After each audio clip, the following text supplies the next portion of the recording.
കൊല്ലം ശൂരനാട് ഇടക്കാട്ടിൽ ഭാര്യയും ഭാര്യാമാതാവിനെയും വെട്ടിപ്പരിക്കേൽപ്പിച്ചയാൾ പിടിയിൽ.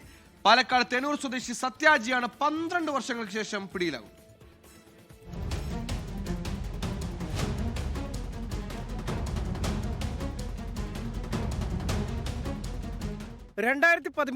കേസിനാസ്പദമായ സംഭവം.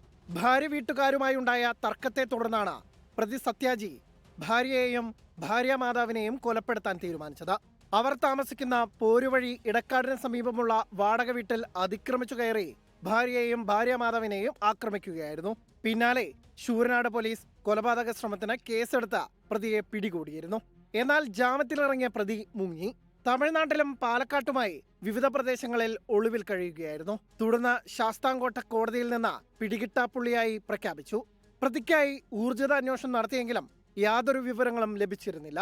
തുടർന്ന് കൊല്ലം റൂറൽ ജില്ലാ പോലീസ് മേധാവി വിഷ്ണു പ്രദീപിന്റെ മേൽനോട്ടത്തിൽ പ്രത്യേക അന്വേഷണ സംഘം രൂപീകരിച്ചാണ് പ്രതി സത്യാജിയെ പിടികൂടിയത്.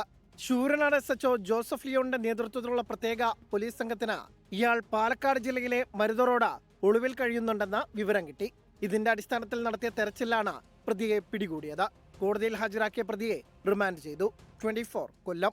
ലോകത്തെവിടെയായാലും ഏത് സമയത്തും 24 വാർത്തകളും ഓഗ്മെന്റഡ് റിയാലിറ്റി പാക്കേജുകളും എക്സ്പ്ലെയിനറുകളും വിശദമായി കാണാൻ ഞങ്ങളുടെ യൂട്യൂബ് ചാനൽ നിങ്ങൾക്ക് സബ്സ്ക്രൈബ് ചെയ്യാം.